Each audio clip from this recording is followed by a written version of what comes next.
Try to turn that around, and they really are a different animal when they play on their home floor. Ngayon naman, pag-usapan natin ang Bicolandia Oragons. In their last game, they went up against a playoff-bound team in the Binyanta Takjel, and it was no different. This ended up in a loss once again para sa kanila, 75-56. There really was just too much Binyan in that game. But the good thing is, Llarena had 14, Burgos had 11, and Chris Javier had 10 points.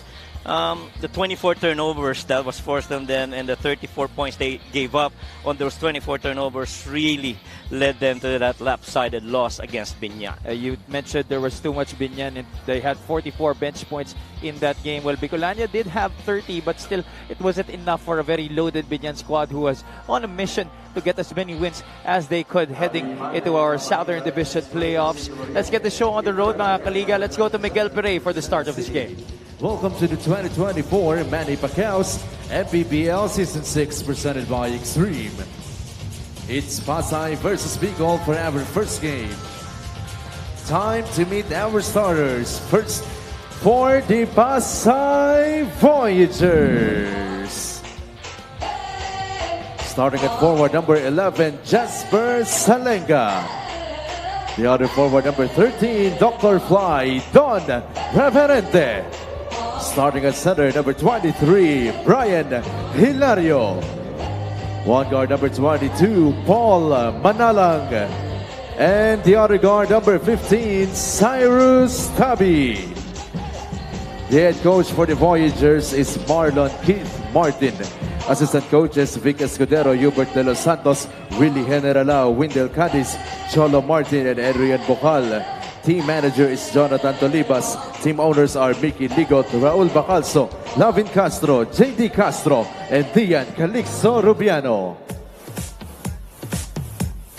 Now, the starting five for Bicolandia Oragons.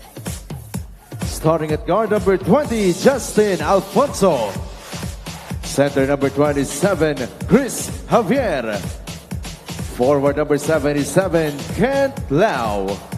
Two guard number 32, Shaq Alanes. And the other forward number 55, Lordy Casajeros. The head coach for Bicolandia is Raymond Valenzuela. Assistant coaches, Jun Dizon, Matthew Sia, and Maverick Chua.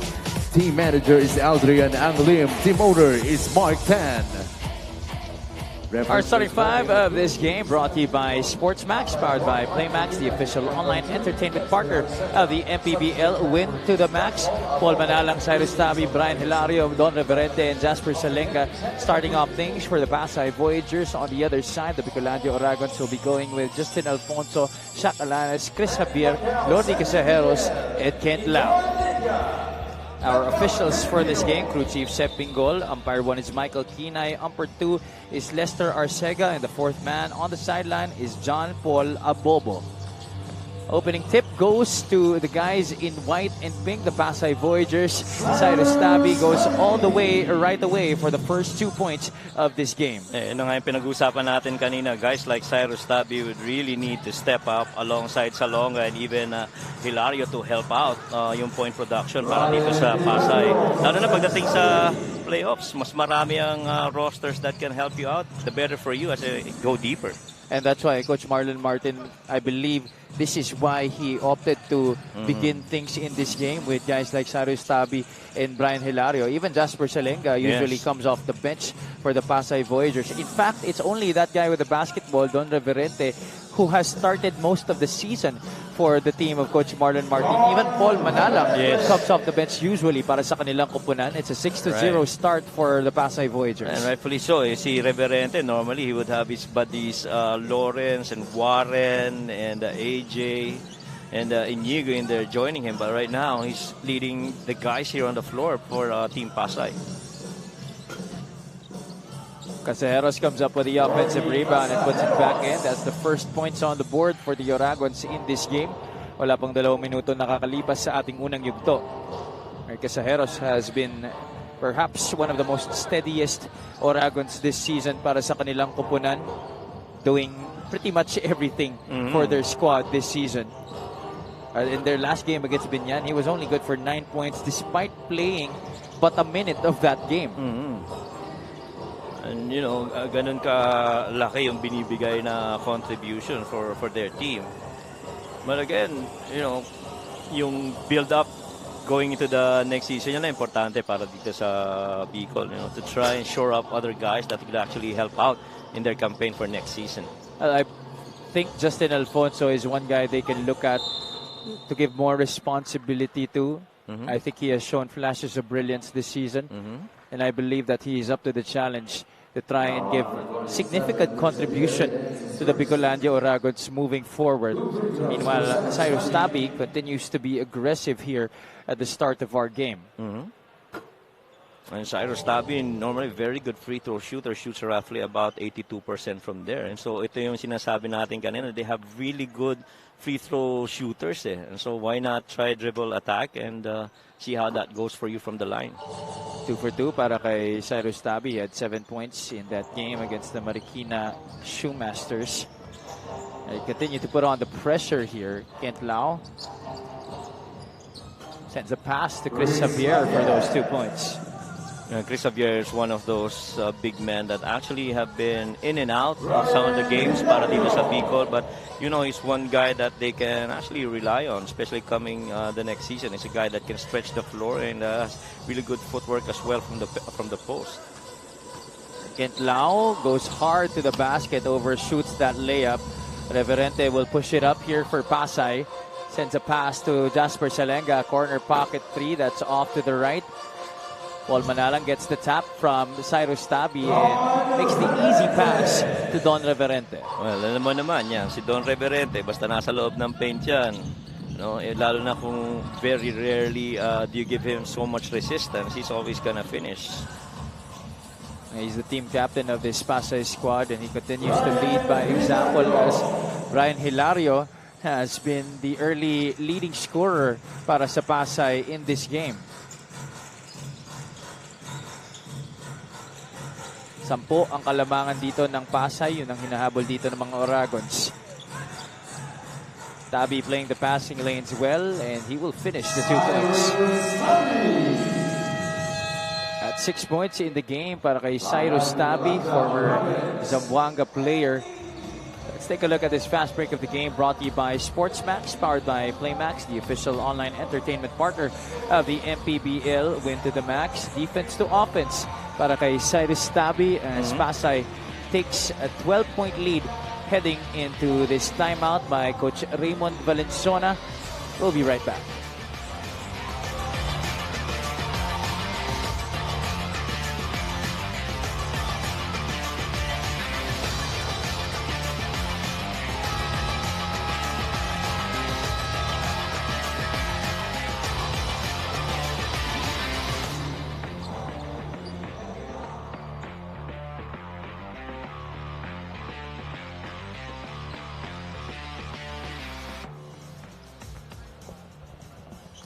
Back inside the Quezon Convention Center for the first game of our Monday triple header dito sa Maharlika Pilipinas Basketball League. Ang liga ng bawat Pilipino, Justin Alfonso sort of slipping a bit there as he tried to set up the offense for the Bicolandia Oragons. 12 ang hinahabol nila dito. Casajeros isolated against Reverente. Manalang comes over to help. Reverente gets the stop there. Forward to Cyrus Tabi, and Tabi will get point number 7 and 8 of this game. Casajeros right there trying to answer quickly. Napakagandang pagkakataon to na pataasin yung kumpiyansa ng mga players from the bench nitong Pasay Voyagers. You see Cyrus Tabi really being very active, and Reverente, really rewarding them and trying to tell them, you guys get these points para makakuha rin kayo ng kumpiyansa heading into the playoffs. Reverente doing a little bit of everything so far here in this game para kay sa kupunan ni Coach Marlon Martin. 4 points, 2 rebounds, and 2 assists as Casajeros brings the score of Bicolandia up to 5. 13 pa rin ang hinahabol nila dito. Salenga, who had 14 in that game against Marikina, who was the top scorer for the Voyagers in that game, scoring 11 of his 14 points in the first half to keep them afloat as Marikina tried to pull off an upset. At saka si Salenga, napakaganda ng shooting percentage niya from 3, about 31 to 32% from there. So you'd like to think na mabigyan na mas marami pang touches, magkaroon ng pagkakataon na makatira at makascore from that spot. Many people know Jasper to be more of a defensive player, but I think his offense is very underrated. Yes, agree. Again, it goes back to his shooting percentage. That shows na takes very minimal shots, pero almost half of it he makes, and a third of the threes he does make too. At saka ang ganda rin ng bitaw, di ba, Coach? Yeah, just like this one here. Well, Shaq Alanes is more than a proven scorer already dito sa ating liga. In fact, Alanes has had a number of games here this season wherein he really dazzled us and surprised us with getting buckets in a short span of time. There was, I think, one game where he scored 35 in a half. Once a scorer and a shooter, it almost seems very effortless, lalo na for Shaq Alanes. I was actually very excited to see him early in the early games that I covered him, but some teams really just scouted him and gave him a difficult time to score. And he hasn't really had much help here this season for the Bicolandio Dragons. Obviously, they've had a lot of players also leave their roster midway, and that's also one of the reasons why they have had the difficulty to establish a rhythm. Only 3 wins this season against 21 losses, but their last 4 games, they hope to carry some confidence as they end their campaign this season. Tsaka may mga games na in and out rin yung mga players in their roster. Minsan it's Chris Xavier, sometimes it's Shaq Alanes. Here, Shaq Alanes will knock down that 3-point shot of the game, brought to you by Extreme One-Stop Shop Appliances. 23-10 is the score. Charles Burgos has entered the game for Coach Raymond Valenzuela as well as JR Nangsang. Alfonso hands it off to Alanes, who fakes out to Warren Sienes. Shaq Alanes able to draw the foul. Janson Bevega pasok na rin, as well as Warren Bonifacio and Miles Cañal. Let's go to Ms. Andrea D. According to the coaching staff of Bicol, although medyo unclear pa nga raw sa kanila yung plano of how things will happen next season, now they are just focusing on finishing the rest of this one with pride. At kahit nga raw alam nila na wala ng chance to be at the playoffs as much as possible, they try to make it to at least 3 to 4 times of practice in a week at this point daw, kasi their motivation na lang daw for pushing are their young guns for them to gain more experience and exposure for their own careers. Back to you guys. Maraming salamat, Andrea. Well, we hope that next season they will definitely do so much better. It will be good for them and for the league. Yeah. Tsaka you're coming from the bottom this season, and there's no way but up if you're coming back for the succeeding ones. So I guess building up that core team would be very key in preparation for this Bicol team. Oh, we've been talking about confidence this game. Warren Bonifacio certainly beaming with much more of that as he represented his team in the All-Star game last Saturday in Zamboanga City. Sila ni Lawrence Victoria. Yeah. Pero, I'd like to congratulate you guys for that coverage. Really nice. Especially in Zamboanga. Ganda ng venue, ano? Yeah, thank you, Coach. Well, we'd also like to give a shout-out to Ma'am Kat Shua and the rest of her team for making that possible, as well as to the Zamboanga franchise for hosting us at the Mayor Vitaliano Agan Coliseum for the 2024 edition of our All-Star Day. Akala ko nung kulang yung roster ng South, maglalaro na kayo. Sa executive game? Oo. Executive game. Kung di lang kami naka-Amerikana nun, Coach, baka nga ganun na yung nangyari. Ano kasi Mix naka-sneakers pa eh. They're ready to play. Sakto. But that guy is certainly ready to play this afternoon. Jan Sobrevega, first attempt is good from the outside. This is now a 17-point lead for the Pasay Voyagers. Shaq Alanes knocks it down from the outside. Well, I guess it's talagang alam rin nila Coach Marlon how vital this game is gonna be for them. Lalo na their last two games would be against Zamboanga and Nueva Ecija. You know, they still got a crack at the home court advantage in the hope that Manila loses a couple of their games also. Alanes posting up sobre Vega. He has a slight height advantage. Decides to kick it out to Cyrus Lerena. Nang Sang couldn't set a decent screen. That's a pass that was intended for Alanes, but Lerena throws it out of bounds. Lerena was actually leading Alanes to that open spot on that wing three, but little miscommunication turned into a turnover instead. 5-1 in terms of turnovers in this game. AJ Coronel with the basketball. Looking at Miles Cañal inside, but Sobrevega pops out to make himself available for the basketball. Sobrevega, another three on the way. This time it's too strong. Llerena looks up to Lordy Casajeros. Casajeros behind the back into the lane. Had some trouble with it. That's Bicol's sixth turnover of the game. 4-on-3. Bonifacio gets doubled. He's stripped there by Llerena, but he will be called for the personal foul. And that's what you like about Warren. You're staying in composure at the post area. He's got really good footwork, able to do drop steps. And nakita rin niya yung mga kampi niya sa labas. And if, he feels that he's got an advantage positionally, he's gonna take those shots. Otherwise, feed off the other guys who are either cutting or out in the perimeter or open. Now the leading scorer of the Pasay Voyagers upon the departure of Patrick Sleet for his collegiate commitments to perpetual help in the NCAA. Bonifacio averaging 14.3 points per game. Second to him, of course, is his running mate, Lawrence Victoria, who has yet to see action in this match.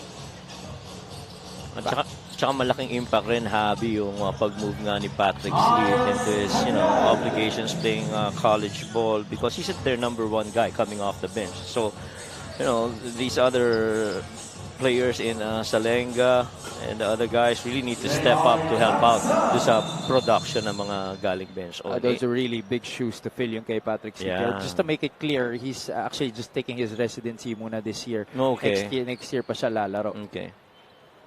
AJ Coronel is down on the floor. Looks like there's something that hit him on the right eye area. Something above his right eye, sa kanyang eyebrow. Yeah, nagkabungguan sila. Yung siko ni Warren Sienes, yeah. Wala pa naman dugo nung nakita natin, pero mukhang matindi yung tama. And it's very important na you keep your players healthy also, as much as halos lahat naman ng itong mga to talagang nawe-wear and tear na at this point of the season, pero heading into the playoffs you have to have everyone available and ready to compete as you go deeper in there. 4 seconds left. Bonifacio fadeaway jumper. That's a pretty looking shot coming from the North All-Star Warren Bonifacio.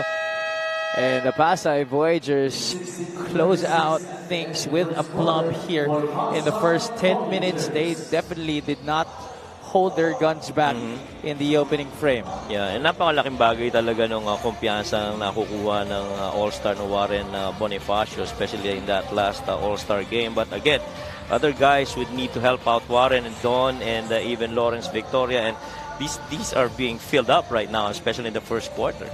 Cyrus Tabi, Brian Hilario, Don Reverente, all of them combining for 20 points here in the first quarter. Tabi leading the way with 10. Hilario has 6, while Reverente has 4. Our end of the first quarter score is 36-16. This is brought to you by GameX Sports, the official online basketball lending partner of the MPBL. Basta ending GameX.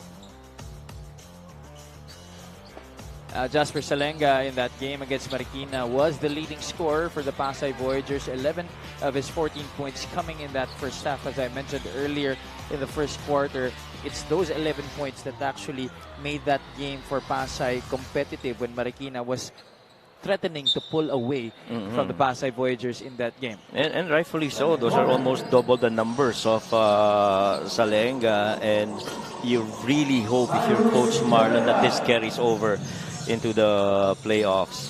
Siguro if there's one area that he needs to work on would be his free throws, because right now it's only averaging 40% from there, and so you get fouled a lot, especially in the playoffs, and you got to make your free throws.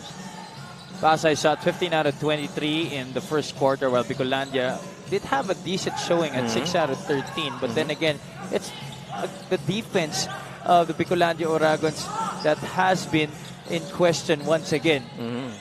At saka yung +9 na field goal makes from the perimeter really told on the margin we have right now in favor for Pasay, because everything else halos pareho, very close yung numbers. In and out there para kay Miles Cañal. Pasay will get another crack at it. Warren Shenes trying to draw some contact against Cyrus Llarena. So Bicol's gotta take good care of the ball. They committed 6 turnovers in the first quarter, and with which they awarded 10 points derecho para dito sa Pasay, lalo na mga fast breaks yung mga turnovers na yun Casajeros trying to help Bicolandia trim this deficit that they are in. Bonifacio goes baseline. That's a foul against Jer Nang Sang before the shot attempt. And somehow it's kind of odd. We've seen a full quarter. As you see here, Lordy going for that drive in the middle, decides to pull up after that drop coverage. I guess it's kind of weird to not be seeing so much of Lawrence. We haven't seen him today. And it's only been, Warren and Don we've seen so far. But he is suited up on the bench para sa Pasay Voyagers as Elvin Chan knocks down a clean one from the left corner.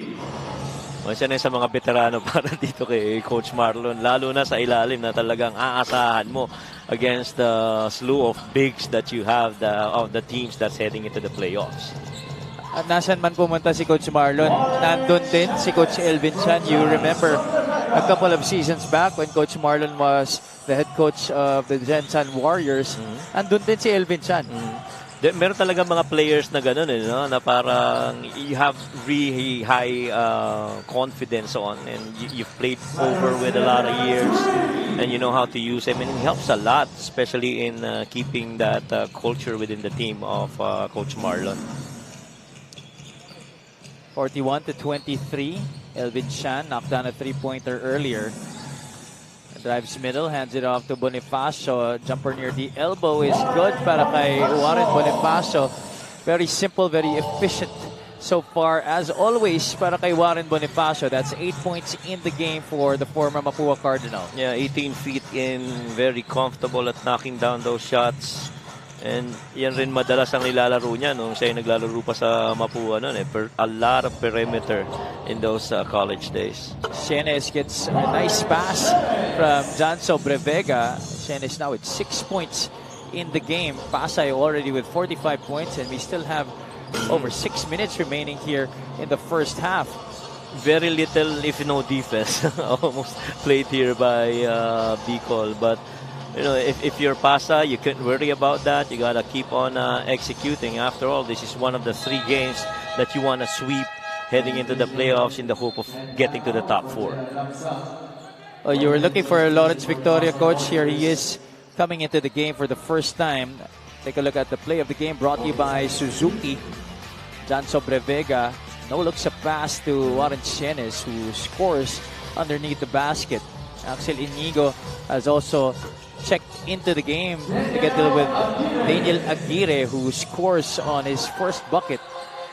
And patuloy ang ball distribution para dito sa Pasay. Samantalang itong Bicol, you kind of understand where they're at.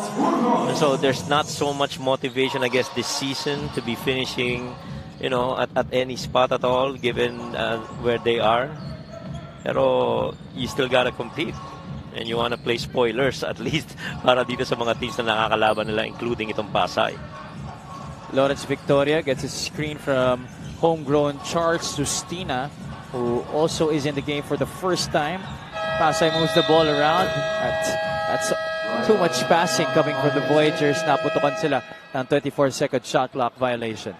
Ready pa naman sana kumubra ng 3 points doon si Ayun na nga eh. Arrows were about to be shot. There you see Coach Marlon.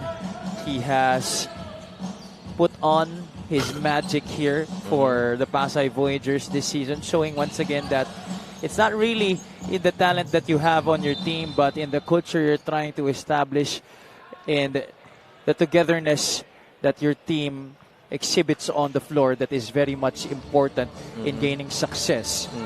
And si Coach Marlon is a very humble coach. In fact, yung report kanina ni Andrea na sinabing nagulat yung mga ibang coaches na, you know, in what they achieve. But you have to understand, season in and season out, his team has really been out there competing for a playoff spot. Axel Inigo from the outside misses that. Llarena will lead the break here for the Bicolandia Oragons. Inigo will give up the foul. And going back to Coach Marlon, he has been in the league for quite some time. Veteranong coach na rin yan. Eh. Mukhang bata lang talaga si Coach Marlon Martin. Hindi, bata pa naman talaga si Coach Marlon. Oo. Naging naglaro yan dati sa San Beda, Alabang. At some point in his basketball contemporary mo ba ito, Coach? Ay, hindi. Mas bata sa akin. Coach Marlon is so much younger than me. He played alongside sila Coach James Tolentino, who at some point also became a teammate of him. So ikaw yung coach? Hindi. Nasa corporate work ako. Tapos in one of our episodes in Bounce Pass, we guested him, and that's when the story came out. This is our fast break of the game, once again featuring the Pasay Voyagers. This time it's Lawrence Victoria. This is brought to you by Sports Max, powered by Playmax, the official online entertainment partner of the MPBL. Win to the max. There is a challenge on the floor, I believe, for Coach Raymond Valenzuela and the Bicolandia Oragons. The score is 49-25. We'll be taking a short break.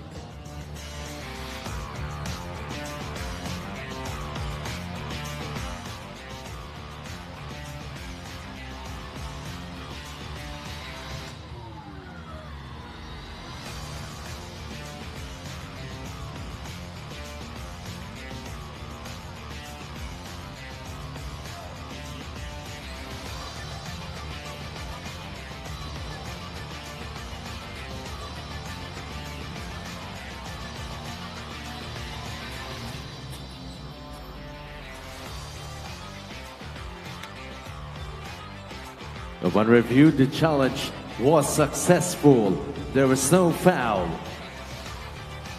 It's a successful challenge for Coach Raymond Valenzuela and the Bicolandia Oragon. So, wala foul na itinawag dun sa layup attempt ni Lawrence Victoria. Clearly on that replay, Alanis, if any, barely touched Lawrence Victoria. Yeah. He really just got behind Lawrence, didn't touch him at all.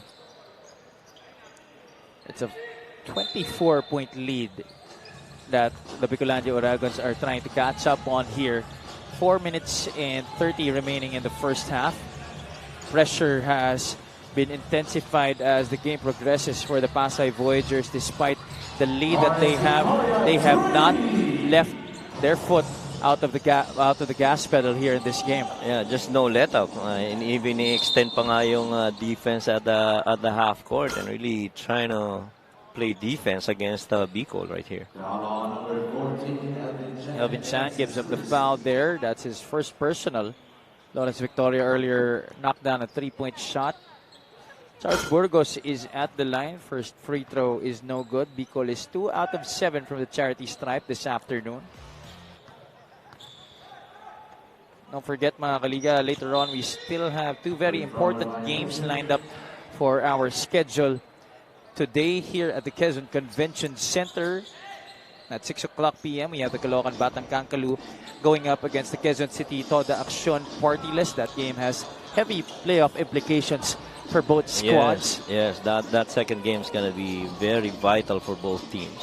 And also in our last game, Davao Occidental Tigers will be playing away here in the Quezon Convention Center against the Huskers, as both squads also try to get good positioning in their respective division. In the Southern Division, Axel Inigo there scoring on the break once again as they force another turnover on the Bicolandia Oragons. That's Bicol's 11th turnover of the game. Yeah.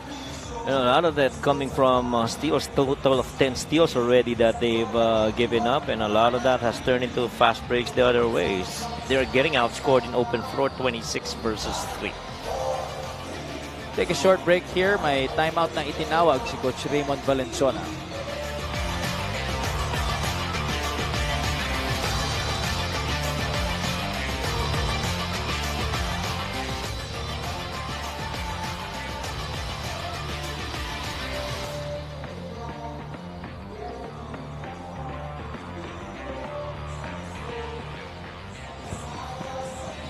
This fan of the game is brought to you by Jinky Skin. Miss Sheila Manyo, of course, the better half of Axel Inigo. Always in attendance during our games here sa Maharlika Pilipinas Basketball League. Good afternoon, ladies and gentlemen. This is Abby Palanya, joined by Coach Mike Perez and Miss Andre Endicio. Axel Inigo had 12 points against the Marikina Shoemasters. 9 coming in that big third quarter run that they have, wherein they scored 28 points, outscoring the Marikina Shoemasters by 13. He was the second leading scorer of that game for Pasay. And he's one of those players, ni Coach Marlon, that you'd like to see attempt some more from threes because he's really good from there, roughly about 41%. I see you want to harvest off of that really good percentage. Axel is averaging around 40.5% from the outside. Charles Burgos scoring there para sa Bicolandia.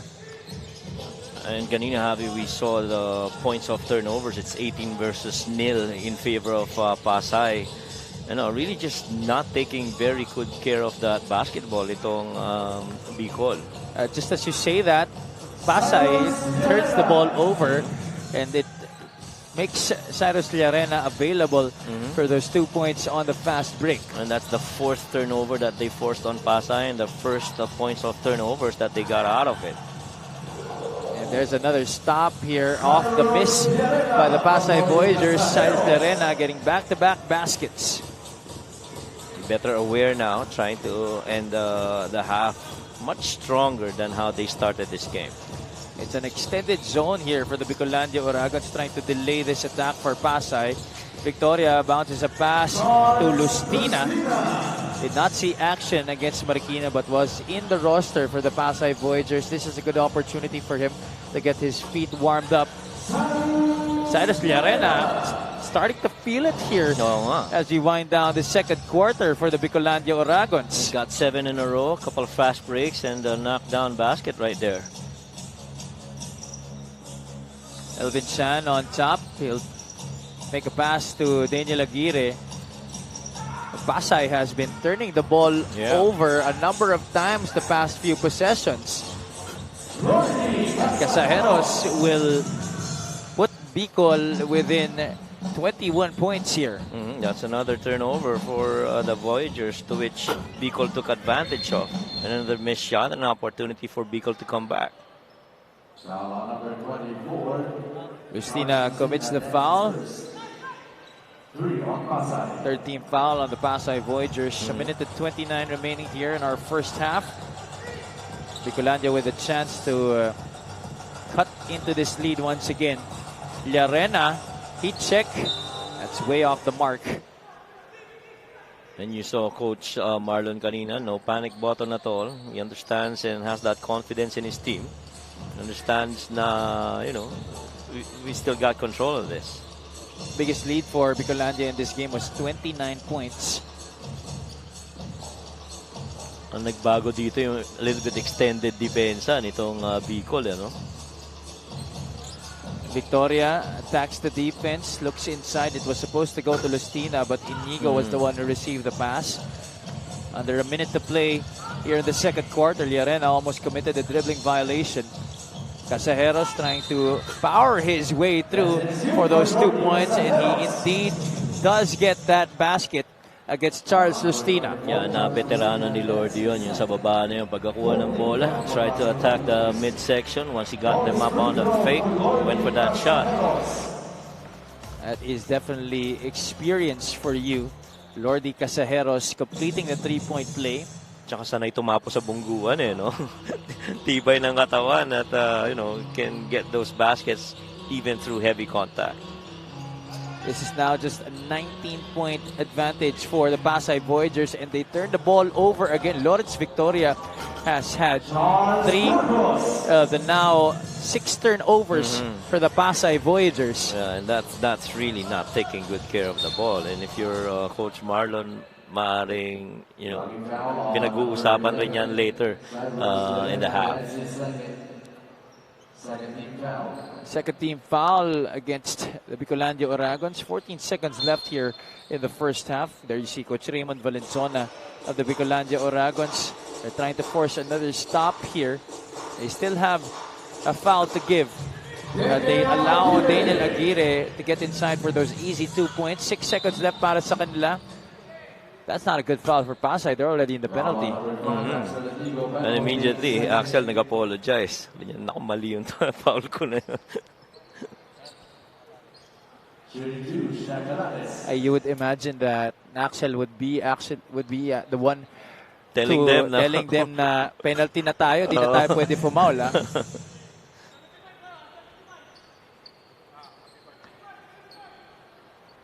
Shaq Alanes at the line for these free throws. That's 2 for 2 for Shaq Alanes.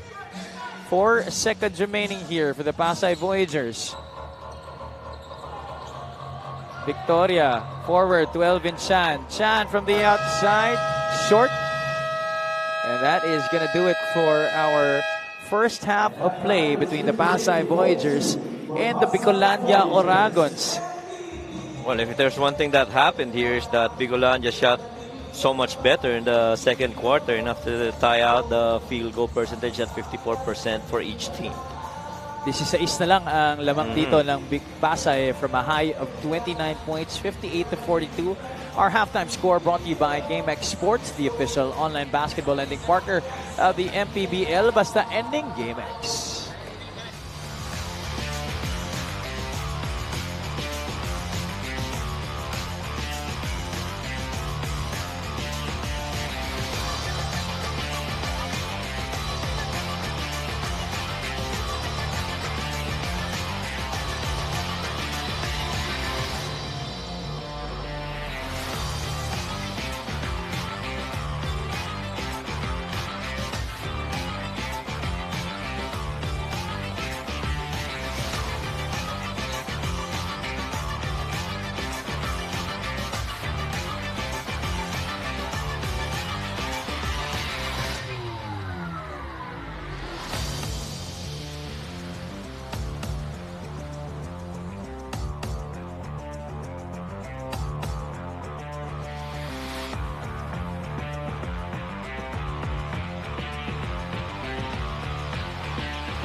at the half between the Pasay Voyagers and the Bicolandia Oragons. The score is 58-42. Bicolandia Oragons were able to use a strong ending to the second quarter to be able to cut into what was once a 29-point advantage for the Pasay Voyagers. Welcome to the Quezon Convention Center. 2 days removed from our 2024 MPBL All-Star Day. This is still Javi Palanya on the call with Coach Mike Perez and Miss Andrea Endicio. Coach, it was a strong showing for Pasay in that first quarter. In fact, it looked like they were going to blow the game wide open right away, which they did. But Bicolandia was able to force a number of turnovers against the Pasay Voyagers towards the end of that second quarter. I feel there were, 3 turnovers that they forced in the second quarter, which really led to basket on open floor para dito sa Bicol. It's only been so far Lordy Casajeros and Llanera who's been scoring really good from the field, shooting above 70% in there. Pero malaking bagay yung 18 points na na-gain itong Pasay, and forcing 11 turnovers para sa Bicolandia, which led to those plus 17 fast break points. And the bench, that's something that we worked on and we talked about at the start of the game. And with Warren and the rest of the guys really coming off of the bench, napakalaki ng advantage ng Pasay in that department. Cyrus Tabi and Brian Hilario started this game. They scored 10 and 6 points respectively. Warren Bonifacio came in to score 8 points of his own. Warren Chienes also contributing off the bench for 6 of the 35 bench points the Pasay Voyagers in this game. While on the other side, we mentioned Casajeros and Llarena leading the way para sa Bicolandia Oragons. Chacalanes has 8. Burgos off the bench has 7 para sa kuponan ni Coach Raymond Valenzuela. This is isang hinahabol dito ng Bicolandia Oragons, and they're gonna try and sustain this throughout the third quarter to make this game competitive enough as they look to have a strong finish to their campaign here in the 6th season of the MPBL. And that was a very steady first half for Cyrus Tab. He hasn't missed on the floor. He's 4 out of 4. And he hasn't missed from the free throw line as well, aside from dishing out 2 assists and getting 4 steals. So really good half for Cyrus Tabi. Pasay will be beginning things here in the second half with almost the same starting unit except for Warren Bonifacio, who will be starting the third quarter in lieu of Brian Hilario. Meanwhile, for Bicol, it's going to be Alfonso Casajeros, Burgos, Alanes, and Ken Kilao. Burgos came off the bench for Coach Raymond Valenzuela in that first half. A miss from the outside, offensive rebound for Cyrus Tabi, and that's going to be a foul against Shaq Alanes. Tabi looked like he was hit on the face. And hopefully things are okay with Cyrus. We talked about him as having a really good start in the first half. And you hate to see players getting hit. Here, this time, very inadvertent naman yung hit na yun. Nothing intentional. There's going to be 2 free throws for Cyrus Tabi. So far, the leading scorer for the Pasay Voyagers sa ating laro. This free throw is brought to you by Extreme Appliances, ang subok at kompletong appliance brand ng Pilipinas. At syempre, bago natin makalimutan pa, we'd like to give a very happy birthday to one of the most talented anchors in the country today, Migs Gomez. Happy birthday to you, brother. Yeah, happy birthday, brother Migs. And hopefully you're enjoying today's celebration. We wish you nothing but the best and more success in your career. And of course, to always have you in the pink of health. I love the Migs' suit in the All-Star as well as you guys. Ang ganda ng mga suit nyo nun, bro. Thank you, Coach. Ang ganda ng Minsan lang kombinasyon eh. Oo. Kaya talagang kailangan gandahan na. Oo. Di namin pinag-usapan yun, by the way. Pero ang ganda ng kombinasyon nyo. Yung contrast ng colors was really good. I was actually also very happy na nagkakapareho yung color palette namin kahit paano. Boss Delphi, naka-brown eh, no? Yes, chocolate. Ganda nung kulay eh. Para kaming atid ng wedding sa sa Bali eh. Which you are. This week, right? On the 11th. It's wedding season, apparently.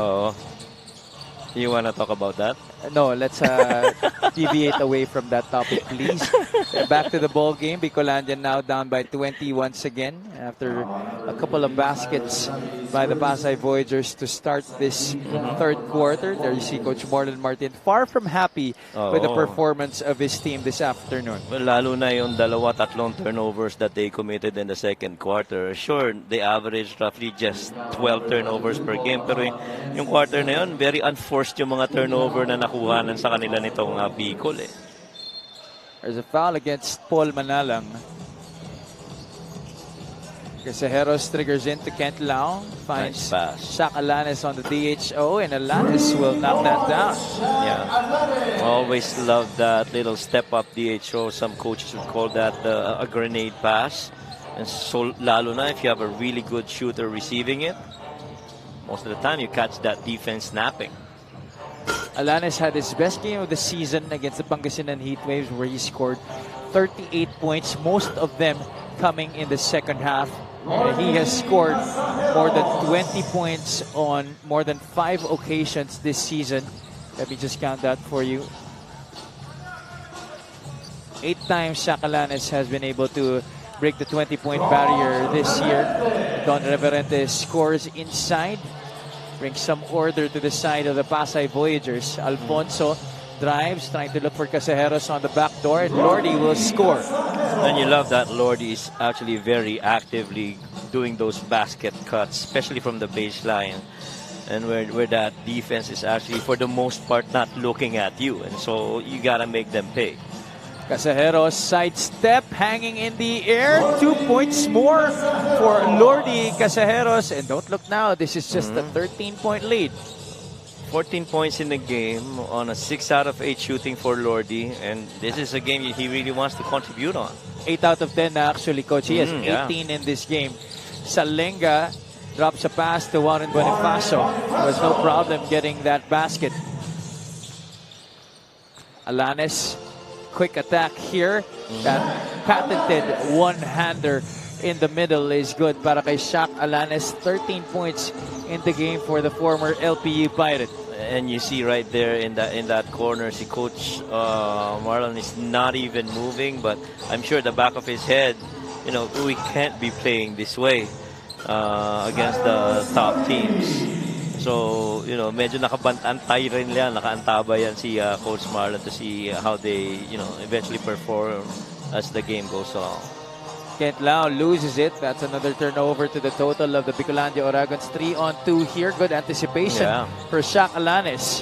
Kahit na yung look away ni Don, hindi nabenta ni kay Shaq Alanes, last minute drop off to Charles Burgos. Bonifacio on the other side, cherry picking. Whoa, he misses that basket. Tabi, the offensive rebound, missing on the reverse. Burgos now leading the way on the other side. Burgos, hop step, drop pass, Casejeros, 2 points plus the foul. This is a potential 9-0 run here. If I recall this correctly, a little back and forth between Bicol and the Voyagers. Coach Marlon talagang lumakad na, pumunta na sa bench. Kailangan may magbago. Axel Inigo and Lawrence Victoria now set to check in for the Pasay Voyagers. Casejeros now with 20 points, 4 rebounds, 5 assists, make that 21 now for Lordy Casejeros. This is just a 10-point lead that Bicol is staring at right now. The official score is 68-58. Exactly 4 minutes have gone by here in the third quarter. And napakaganda na naging balik ng Bicol dito. It's really a matter of sustaining it and keep that run going. You gotta go out and defend. But Salenga, one of the really good three-point shooters, says, no, that's enough. I'm gonna make our shots from the outside now. Alfonso to answer quickly. Pretty looking jumper for Justin Alfonso. The three-point shooting has improved here for both teams in this quarter. Bonifacio behind the line. That's no good. Alfonso tracks it down. Bicol will attempt to push once again. Alanes from downtown. Short. Reverente able to tap it to Victoria. Lawrence goes to the corner. Salenga, another three-pointer on the way. That's money para kay Jasper Salenga. Kanina, yan yung minimension mo. Ang ganda ng release. Properly squared yung shoulders. And, you know, really just good shooting percentage so far pa rin para dito kay Salenga. Three-pointer number 7 for Pasay in this game. JR Nangsang gets the pass and finishes the 2 points underneath. Axel Inigo drives middle, bounce pass to Don Reverente. Nobody there to challenge that shot. And when you have Axel driving down the middle and you've got a lane finisher underneath, oh wow. Justin Alfonso was scoreless in the first half. Now he has a total of 6 on 2 3-point shots, attempting to steal there against Lawrence Victoria, but Victoria maintaining his composure to get the 2 points. 2 out of 3 so far. Itong si Alfonso from way out. Voyagers once again looking to attack. Reverente getting another 2 points. 80-66. The foul against Jasper Salenga. Pasay already in the penalty. That's going to be 2 free throws para kay Justin Alfonso. Take a look at this 3-point shot brought to you by Extreme One-Stop Shop Appliances. Feet set, shoulders squared. Jasper Salenga, nothing but nylon on that corner pocket 3. Let's now go to Miss Andrea Indicia for her report. Ngayon na nalalapit na nga ang playoffs, Jasper Salenga told me that right now he's been trying to improve his offense, to which he described as 5 out of 10 pa lang daw kung i-rate niya. When it comes to his defense, well, kwento nga niya, he's been a defensive player since high school all the way to college in Mapua. Kaya naman, more on extra shooting daw siya sa practice, especially beyond the arc. Thankfully nga daw, he has Paul Manalang and Axel Inigo always giving him tips, especially to his form and boosting his confidence in this department. Back to you guys. Thank you so much. Well, though those are 2 players he definitely could get a lot of wisdom from in terms of shooting the basketball. Alam naman natin, si Axel lalo na hindi naman niya nahihiyang tumira. Oo. Iba yung kumpiyansa, and you know, at some point being a defensive player, minsan yan lang kailangan mo, and maraming napipick up si Salenga and those workouts with Inigo. Yun nga yung talagang maganda pag defensive player ka, when you have players like that on your squad being able to give you the confidence as well as teach you new ways to improve your game. That's really gonna help you moving forward. And naman na lang for me, we were also lucky about when we were in high school where we had Jerry Pingoy, we had guys like Joshua Aguilon, Roger Domingo, helping guys like Joel Liu improve their offensive game. Yeah. At saka at some point, if you play a lot of defense as a player, personally, you have to reward yourself, and you know, by being really good at making baskets. Because the few times that you're gonna get it, you have to make it because you have to prove yourself as a two-way player. Sayang nga, Coach, kasi dati hindi ko na-prove eh. One-way player lang ako eh. Pero solid ka naman siguro dumipensa. Ay, syempre naman. Oo naman. Yan naman talaga ang isang hindi naman matatanggal sa akin. Ang ganda naman ng footwork mo sa mga pick-up games mo, bro. Ano lang naman yan, Coach? For the gram lang naman yan. Pero hindi ginagram yun, ginagawa yun eh. 13 ang hinahabol dito ng Bicolandia Oragons. Pasay looking to extend that again. Hilario does so on that reverse.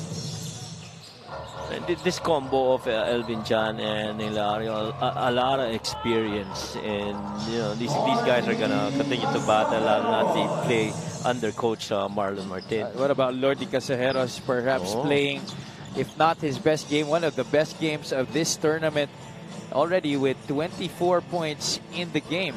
10 of 12 from the field. AJ Coronel with a little pass and cut there. They're just going back and forth here. Both teams not really pulling a lot of stops defensively, except for that one for Pasay, forcing a turnover against Bicol. This is our play of the game, brought to you by Suzuki. Elvin Chan, bounce pass to Brian Hilario. Same play on the other side. This time it's Hilario and Lawrence Victoria connecting. Yeah, kita mo talaga yung kulturang binil ni Coach Marlon. You know, very willing passers itong mga players ng Voyagers, and you know, the way that they've been passing and cutting, making themselves ready and available. Just speaks of how solid this roster of Coach Marlon has been. Back-to-back baskets for Lawrence Victoria. Jer Nang Sang answers. Sang with 6 points in the game. Under 2 minutes to go here in the third quarter. Pasay with a chance to break the century mark here in this period. But Bicol forcing a steal. Casajeros will get points 25 and 26. And Pasay, after this game, they're going to be going up against a couple of really big heavyweights in Zamboanga and Nueva Ecija. And it could spell, I guess, indifference whether they get number 4 and home court advantage or not. And that's why Coach Marlon Martin, by the looks on his face, despite them leading by this much, is not at all happy with the way his team is playing, because he would want that Pasay actually tries to blow Bicol out quickly. Nasa sitwasyon kasi siya na you want to take care of business now, but also, you know, you have your mind set on those 2 games because those are going to be vital in them earning home court advantage, lalo na they remain undefeated, diba, in Pasay, and that's going to be a key venue in some of the games that they're going to be playing. And those 2 teams that they're going to go up against, Coach, are 2 teams that have already reached the finals in the past couple of seasons. Yan nga magkalaban sa ating season 4 championship, ang Zamboanga and Nueva Ecija. And so the experience is there for them in winning in the postseason. Pasay has made it to the postseason, but not as far as those 2 teams, Zamboanga and Nueva Ecija. Lalo na yung Nueva Ecija, kalaban nila sa North yan. Yeah, and I'm sure the goal now is to get a deeper run into the playoffs this season. And with getting that home court advantage being a vital piece as they try to finish stronger and hopefully a title this season. Lalo na para sa Pasay, Coach, because we know that they are a different beast at the Cuneta Astrodome. Wow. Kahit sino namang kalaban nila dyan, talagang yung odds, it shifts into their favor. And the teams that they beat there, you know, mabibigat na mga teams yung kinalaban nila at home floor. And they didn't disappoint their home crowd. And so I'm sure yung mga supporters ng Pasay are really raring to go and give them their support also come the playoffs. Justin Alfonso is at the line for 2 shots. Takes care of business on the first. 8 seconds to go here in our third quarter. And Alfonso's been pretty solid from 3. So 2 out of 3, 66% from there. Giving really good minutes here for Coach Raymond Valenzuela. Last shot time for the Voyagers. Inigo to Lawrence Victoria. Coronel made the cut, but Inigo gets the pass. Inigo gets it from the outside. Tama ka nga naman. He's not shy to take those shots from the outside. Lalo na if he's very much confident in knocking down those shots. 40% three-point shooter, why not? Mr. and Mrs. Inigo always in attendance to support their son, Axel. Well, their other son, Achi, is playing later on against Quezon City. Tingnan muna natin itong highlights of the game. Brought to you by SIP Plus. With SIP Plus, elevate your hydration. Yeah. And yung mga ginawang mga 3-point shots and points off turnovers, the turnovers that they forced, have really been the one that made it a little bit closer in this quarter, but it's still Pasay with the lead. 98-82 is our score. Our third quarter score brought to you by GameX Sports, the official online basketball lending partner of the MPBL. Basta ending GameX.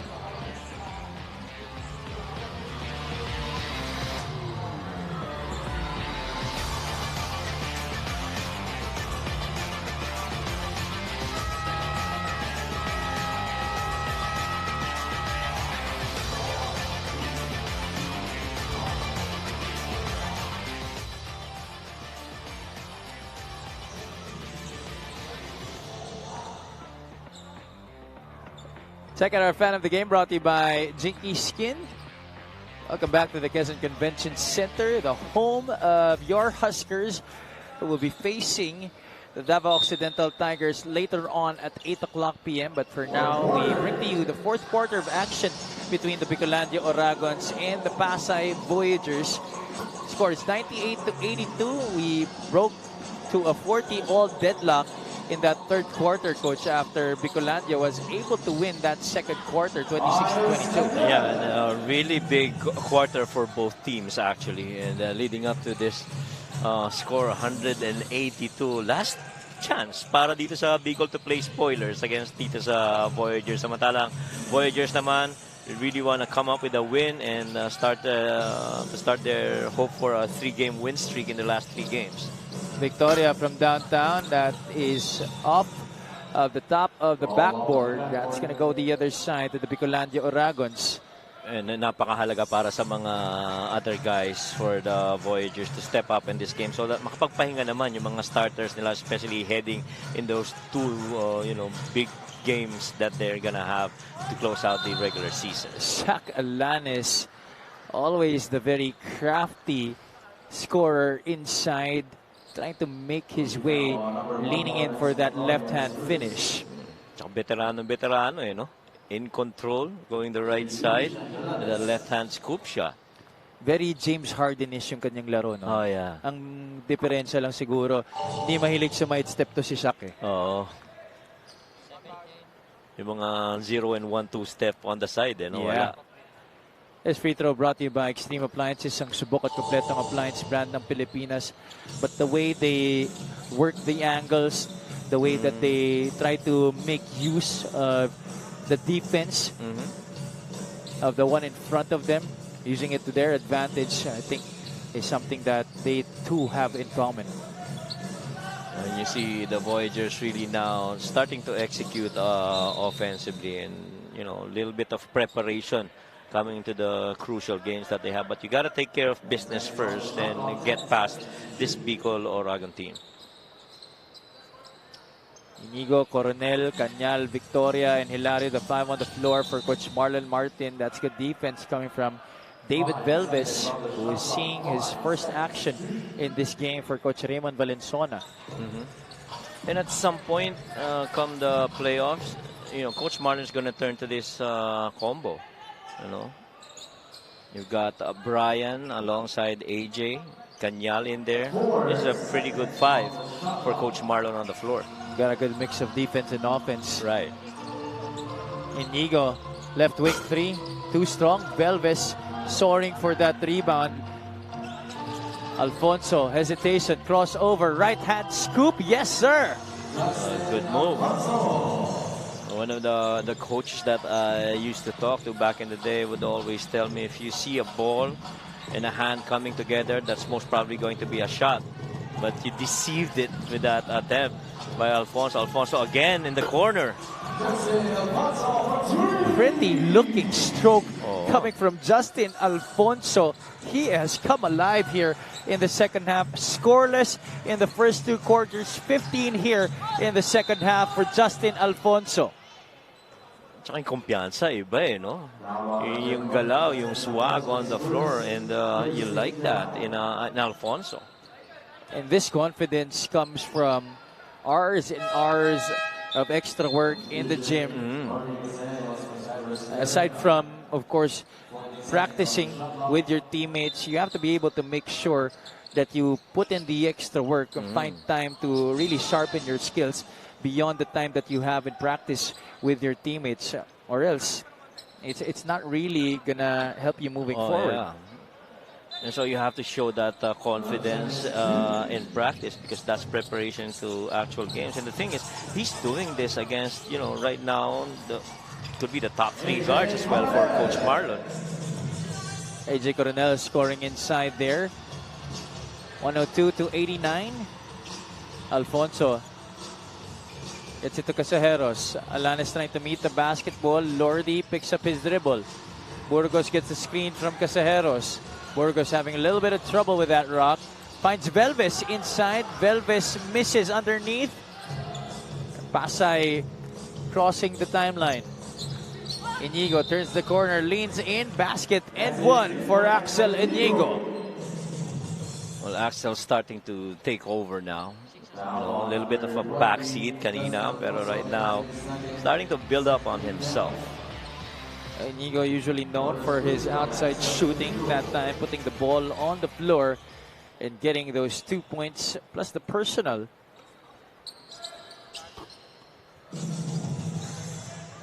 There you see the Inigo family in attendance here at the Quezon Convention Center Kahit sa Zamboanga, kumpleto sila Oo doon. nga, nagulat nga ako eh. Kapag dating ko kanina, sabi niya, Coach Mike, how are you? Oh, you're here po.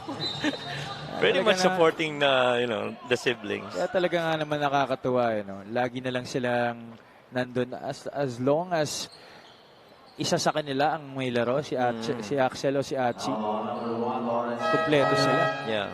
One of the parents na makikita mo talaga in full support. You mentioned the parents of Chino Mosqueda as well, very much actively participating in the support of their kids.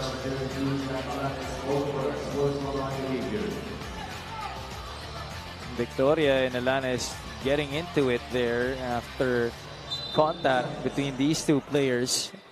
Baseline throw in for the Bicolandia Oragons. Casejeros receives. Alanes trying to break free from the defense of Victoria, and Victoria will give up the foul. No. And that color's been developing between those key guards for both Bicol and the Voyagers. Take a look at what happened here. There you see Alanes trying to get that handoff from Lordy. Yun yung tulak medyo sa ibabaw eh. And you can't do that. You can't touch the referee. Right. That's an automatic technical against Chuck Alanes. Pwede mong kausapin pero wag mong tatapikin ng gano'n. Diba?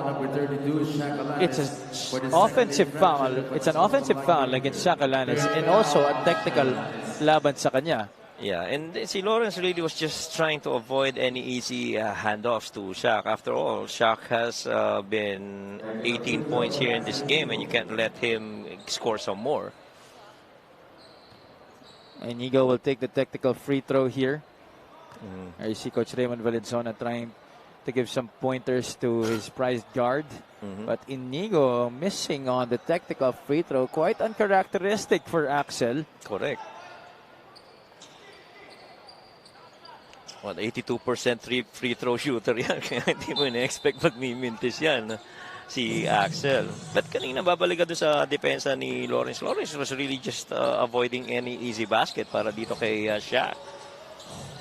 I believe if we were talking about how underrated the offensive game of Jasper Salenga is, para naman dito kay Lawrence Victoria, I think what's underrated with Lawrence is his defensive game. Right, yung defense niya, that's right. He knows when to make it difficult for guards, lalo na on a two-man action. He understands to get on the grill and not allow any space for that easy give-up or two-man action. Eh, kasi gaya naman ni Jasper, that's also one thing that he had to work on, especially when you're playing against Coach Randy Alcantara in college. We know how Coach Randy expects a lot on the defensive side, especially from players na lagi niyang ginagamit. Yeah.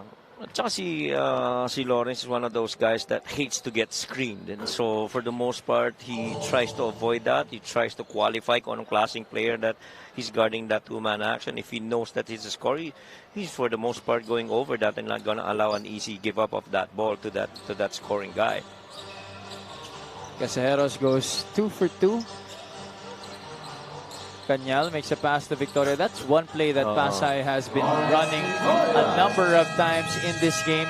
Simple pass to the corner and then the cut inside. This time Lawrence Victoria getting the 2 points for Pasay. OG play, ikang give and go. I give it to you, I go, you give it back, I score. 6 minutes and 18 remaining in this game. We'll be right back.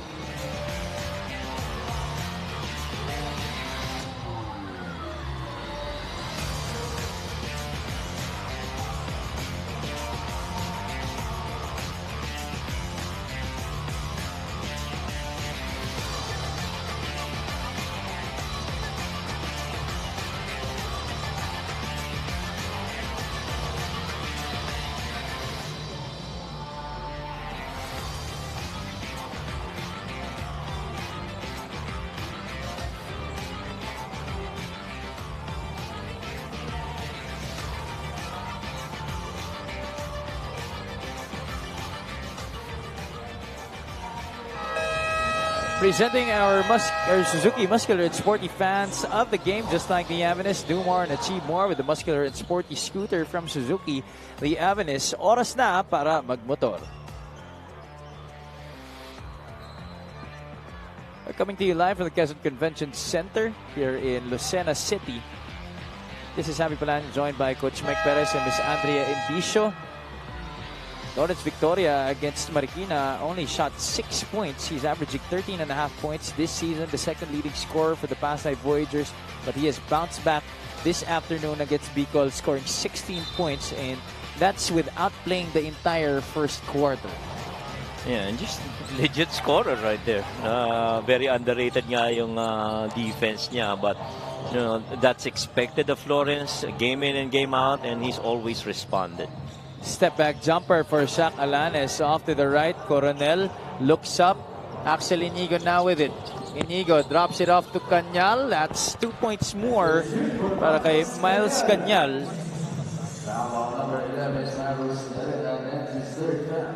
Foul is on Cyrus Llarena. That's number 3 laban sa kanya. John Sobrevega will come in para kay Axel Inigo. Coach Marlon Martin in this game. If there is anything that has been clear to us, it's trying to make use of more players to contribute to their cause.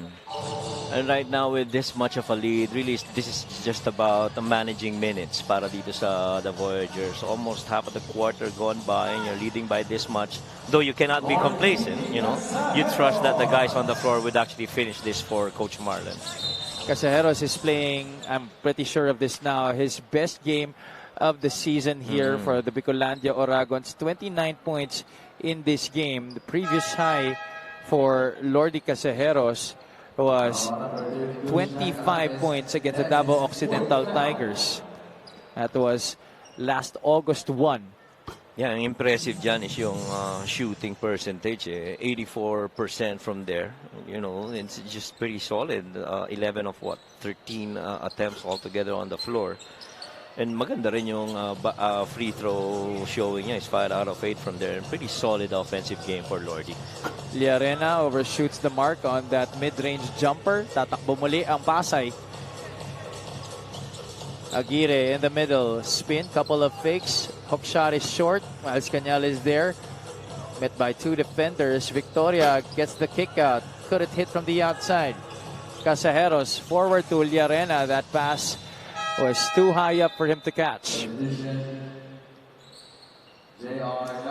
So hindi lang yan ang kinocontribute ni Lordy. Even yung sa rebounds and assists, he's got 5 rebounds and 5 assists altogether. Warren Chenes will check back into the game, as well as their homegrown Charles Lustina. Aguirre, short stab. Could it fall inside? That's going to go the other way. Still a lot of time to play sa ating laro. 4 minutes and 57 to be exact.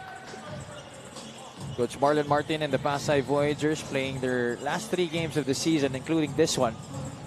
Of course, up next they will have Zamboanga and Nueva Ecija on their schedule as they close out their schedule in the 6th campaign of the MPBL. And those games that they're gonna come up, as you see basket here from Charles Burgos, those games, if they win it to end the regular season, malaking bagay yun sa moral ng Voyagers, especially as you head into the playoffs. You're beating these 2 teams towards the end. Coach, I asked you at the top of our coverage kung ano yung mga kailangan i-fine-tune ng Pasay, and you mentioned one of the major things that they have to work on is bench production. In this game, that has certainly been taken care of. They have 66 points off the bench in this game. They're averaging only 27.9 this season. Yeah, and the good thing is you're getting it off guys that are really showing a lot of help for the starters. 27.9, by the way, is second to the last in the league. Of course, the last placed team in that department are the Rizal Golden Coolers at 26.1.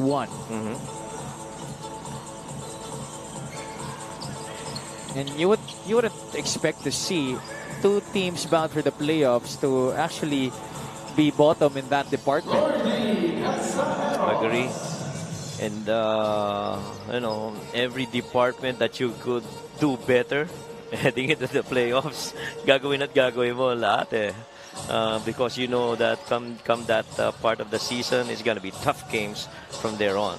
Pero maganda naman sa Pasay, they're one of the best defensive teams in the league, in the upper half of our teams in terms of points against. Casajeros, oh, that's blocked by AJ Coronel. And AJ wants a review of this. He says he's got all ball. Sure looked like all ball from our vantage point. Casajeros knew that it was going nowhere when he went into that drive, and that's why he tried to hang in the air for as long as he could. But AJ Coronel just stayed with him the whole time. Let's take a look at it again. Casajeros decelerating here. The long arms of AJ Coronel just getting to it. Coach Marlon did not elect the challenge. Instead, Casajeros did take that first free throw and made that. This is just a 13-point lead. Still very much possible for Bicolandia to get back and try to steal this one away from Pasay. Especially at how, you know, efficient itong si Alfonso has been from the 3 points. You know, and still got a good chance here. It's not a good time for Lordy to miss at the free throw line. He now has 32 points in this game. 6 out of 10 from the free throw line. Bicol is 16 out of 25 as a squad from the charity stripe this afternoon.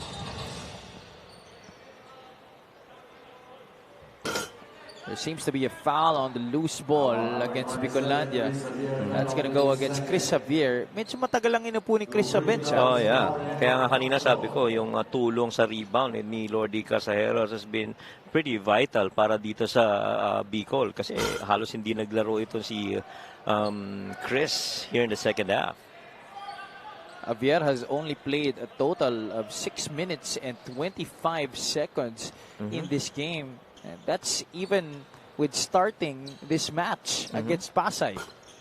Well, let alone him after knocking down a jumper from the outside. We've rarely heard from Chris.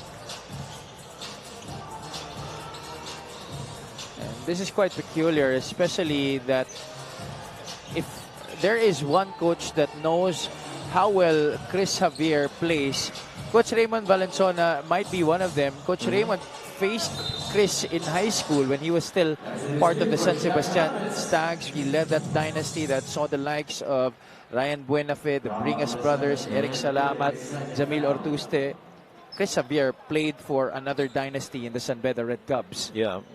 And, you know, the footwork and the big spot that, you know, he's been very comfortable with could be a good help earlier in the game, lalo na on the boards.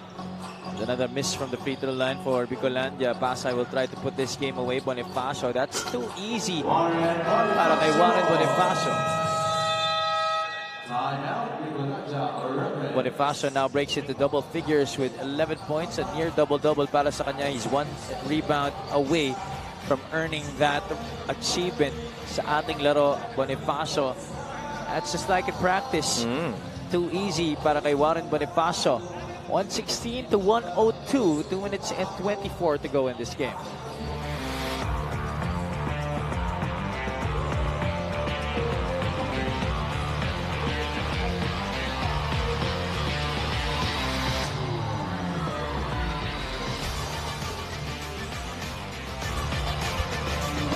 Nagbabalik ang MPBL.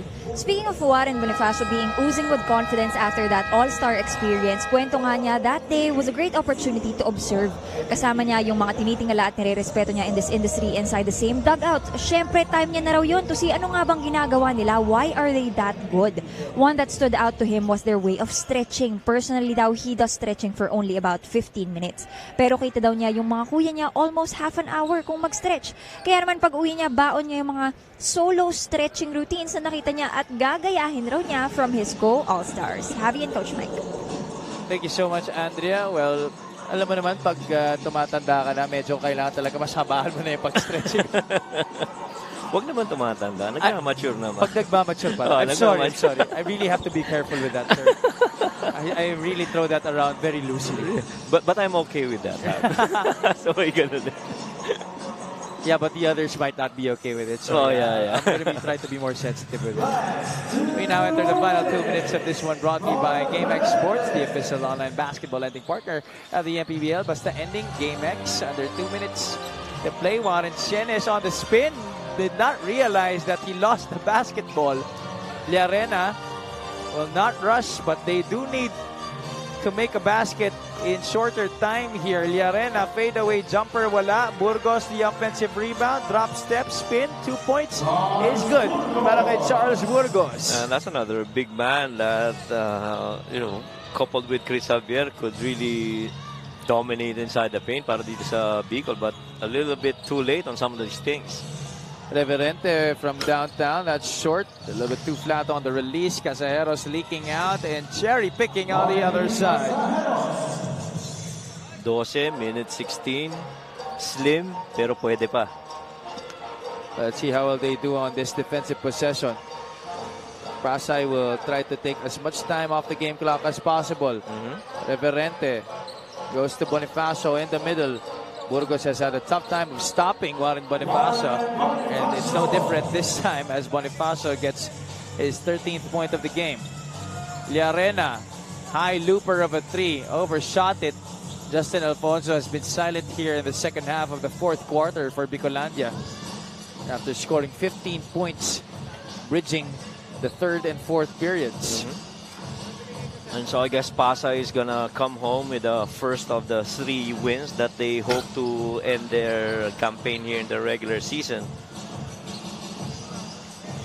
Voyagers will get the win number 17 against 9 losses, while Bicol will drop down to 3 and 22.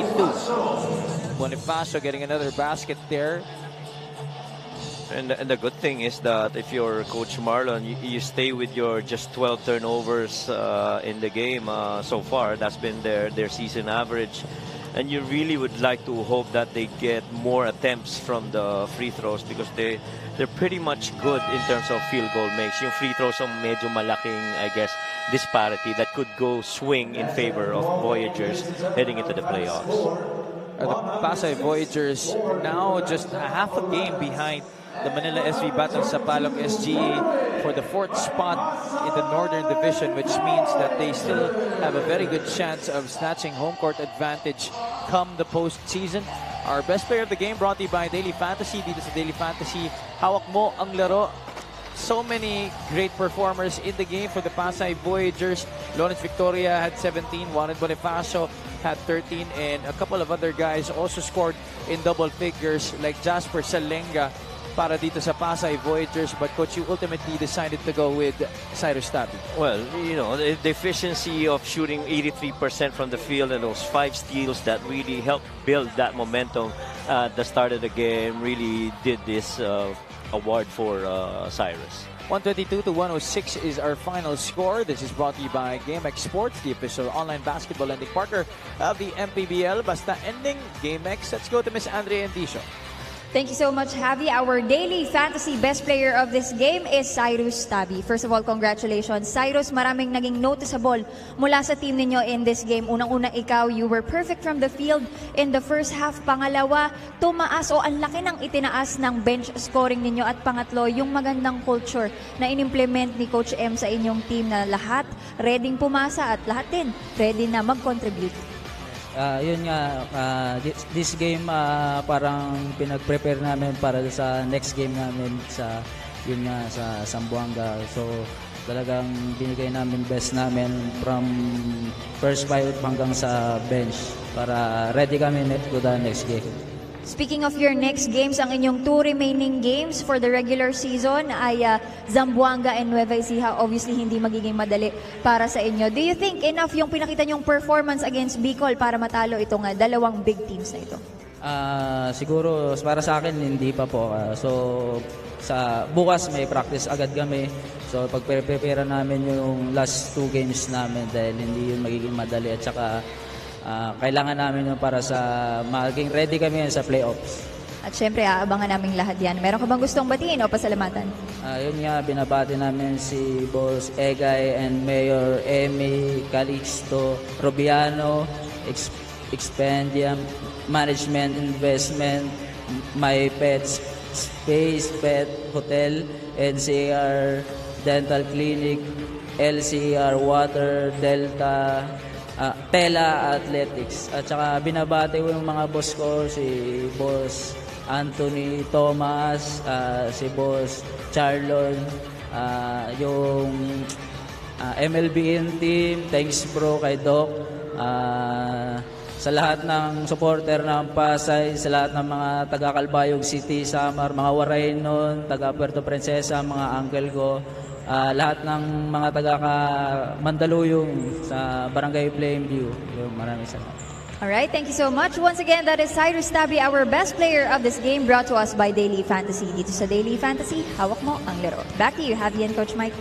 Maraming salamat, Andrea. Congratulations again to the Pasay Voyagers. Up next, we have the Quezon City Todo Aksyon Party List facing the Caloocan Batang Kangkalu in a very important matchup in the Northern Division. For my partner, Coach Mike Perez, and for our courtside reporter, Ms. Andrea Endicio, this has been Javi Palanya. Keep it locked in here for more action in the Maharlika Pilipinas Basketball League, ang liga ng bawat Pilipino.